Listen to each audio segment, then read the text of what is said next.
আসছি পরবর্তী খবরে। শিয়ালদা ডিভিশনে 5 দিনে 300 লোকাল বাতিল। আর আজ থেকেই একাধিক সেকশনে বাতিল একাধিক লোকাল। আজ থেকে সোমবার পর্যন্ত 300 লোকাল বাতিল করা হবে বলেই জানানো হয়েছে।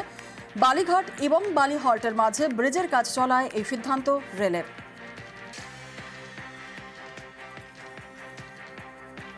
বালিঘাট এবং বালিহল্টের মধ্যে যে রেল ব্রিজ আছে 15 CCR, এই রেল ব্রিজের স্টিল গার্ডার পরিবর্তন করতে হবে। এর জন্য 23 তারিখ থেকে 26 তারিখ অবধি শিয়ালদা ডানকুনি সেকশনের 22 জোড়া লোকাল ট্রেন ক্যান্সেল করা হয়েছে। অল্প কিছু সংখ্যক গাড়ি শিয়ালদা মেন লাইন এবং নয়াটি ব্যান্ডেল সেকশনে বাতিল থাকবে। যেহেতু ডানকুনি সেকশন বা ডানকুনি রুট দূরপাল্লার গাড়ি চলাচলের জন্য সেই সময় পাওয়া যাবে না, সে কারণে বেশ কিছু মেল এক্সপ্রেস গাড়িকে আমাদের ক্যান্সেল করা হয়েছে। কলকাতায় ফের বহুতলে বিপদ। বাঘা যতীনের পর এবার ট্যাংরায় বাড়ি হেলে বিপত্তি। আতঙ্কে অনেকেই ঘরছাড়া। বহুতলটি ভাঙার সিদ্ধান্ত নিয়েছে পুরসভা। সব কটা এখানে যত খ্রিস্টবার রোডে বাড়ি আছে বিল্ডিং।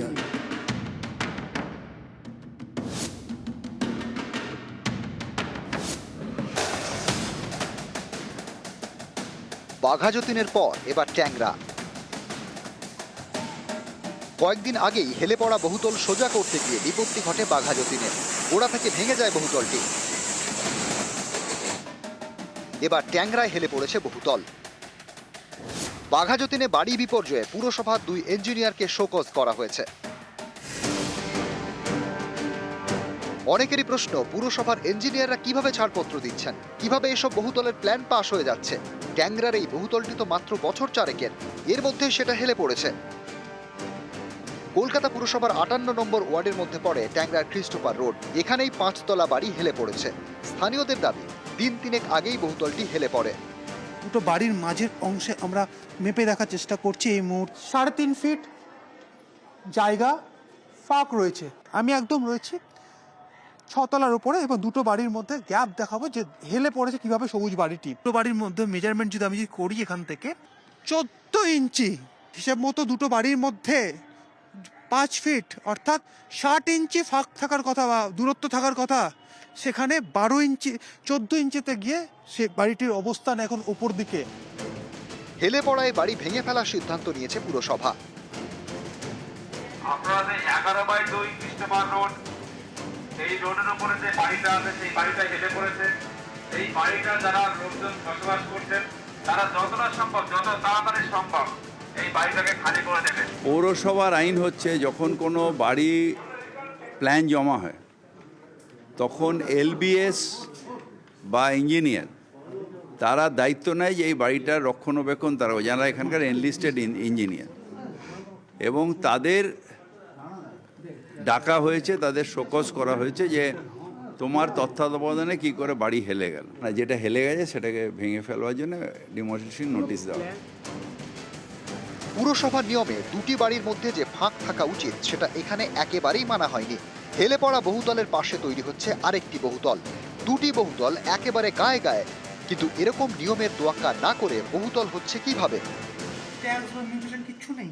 ট্যাক্স মিউটেশন আমাদের এখানে দিতে হয় না। তো তোরা ইলিগাল তো এটা। আমি তো প্রথম থেকে বলছি ইল্লিগাল। সব কটা এখানে যত খ্রিস্টবার রোডে বাড়ি আছে সব ইল্লিগাল। কয়েক মাস আগে গার্ডেন ব্রিজ, সম্প্রতি বাঘা যতীন।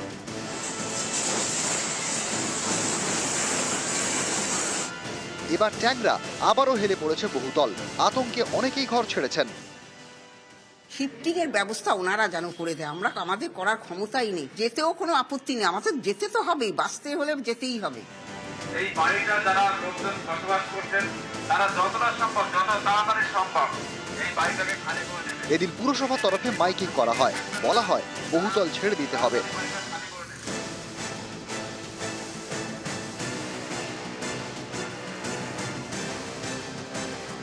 এই বহুতলে 2 জন প্রমোটার, রজত, চাকলু, দুজনেই বেপাত্তা।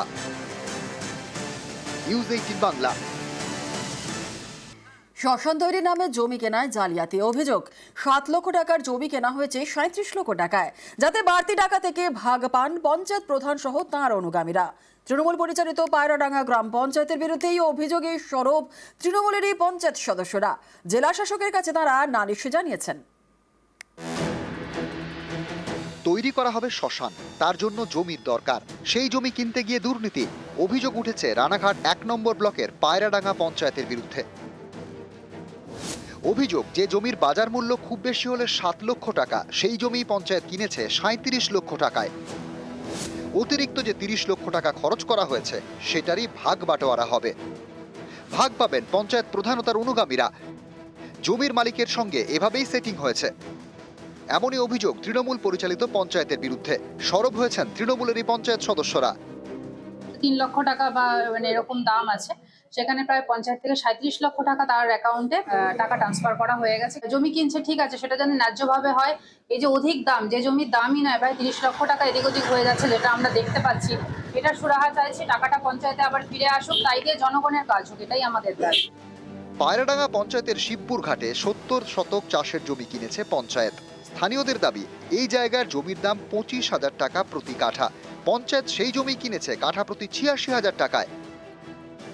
এখানে জমির বিঘা কত মূল্য আছে, বাজার মূল্য? 4-5 লাখ টাকা 4-5 লাখ টাকা যদি হয় তাহলে কাটা প্রতি 25,000 হিসেব করো। আমাদের সমস্ত মেম্বারদের মানে কি বলবো, জেনারেল মিটিংয়ে আমরা আলোচনা করে আমাদের সিদ্ধান্ত নিয়েই আমাদের জমিটি কেনা হয়েছে। শ্মশান তৈরি যে ডেভেলপমেন্ট একটা কমিটি করা হয়েছিল, সবার মতামত নিয়ে সেই কমিটিকে সবাইকে জানিয়েই তবেই চেকটি প্রদান করা হয়। একদমই অভিযোগটি ভিত্তিহীন। বর্তমান যে বাজার মূল্য রয়েছে সেই অনুযায়ী কেনা হয়েছে। জমির মালিকের দাবি, রাজনৈতিক কারণে বিষয়টিকে ইস্যু করা হচ্ছে। যেহেতু তিনি কংগ্রেসের পঞ্চায়েত সমিতির সদস্য, তাই ভিত্তিহীন অভিযোগ করছেন তৃণমূল পঞ্চায়েত সদস্যদের একাংশ। মাঠের চাষের জমি, যেখানে কোনো রাস্তা নেই, ঘাট নেই, কিছু নেই, সেখানে আপনার 12-14 লাখ টাকা বিক্রি হচ্ছে বিঘে। আর আমার যে 2 বিঘা 3 কাঠার জমি টোটাল পঞ্চায়েতকে আমি বিক্রি করেছি পাকা রাস্তার ধারে, পিডব্লিউডির পাকা রাস্তার ধারে, কিছুদিন আগে, কয়েকদিন আগে রেজিস্ট্রি হয়েছে। এটা শাসক দলের অন্তর্দ্বন্দ্বের কারণেই এটা ঘটছে। আমি অন্য দল করি, এটা আমার উপরে একটা প্রেশার বা আমার বদনাম করার জন্য এটা কেউ বা কারা করবার চেষ্টা করছে। কমপ্লেন হয়েছে, আমার কাছে কমপ্লেন জমা করেছেন এবং আমাদের ঊর্ধ্বতন কর্তৃপক্ষের কাছেও কমপ্লেন জমা পড়েছে। আমাদের এনকোয়ারি আমাদের হচ্ছে, আমরা এনকোয়ারি করে আমরা হায়ার অথরিটিকে পাঠাবো এবং আইন অনুযায়ী যা ব্যবস্থা নেওয়া সেটা নেওয়া হবে। যে জমির মূল্য বাজার দর 7 লক্ষ টাকার বেশি নয়, সেই জমি কেনা হয়েছে 37 লক্ষ টাকায়। এমনটাই অভিযোগ পায়রাডাঙ্গা গ্রাম পঞ্চায়েতের বিরুদ্ধে। জানিয়ে পঞ্চায়েতেরই একাংশ অভিযোগ জানিয়েছে ব্লক প্রশাসন থেকে শুরু করে জেলা প্রশাসনের কাছে। যেই জমির মূল্য দিয়ে, যেই টাকা দিয়ে জমি কেনা উচিত ছিল, তার থেকে অতিরিক্ত মূল্য দিয়ে জমি কিনেছে পঞ্চায়েত। শ্মশান তৈরি করতে গিয়ে বিতর্কে দানা বেঁধেছে পায়রাডাঙ্গা গ্রাম পঞ্চায়েতে। ক্যামেরা শঙ্কর ঘরামের সাথে রঞ্জিত সরকার, নিউজ 18 বাংলা, নদিয়া।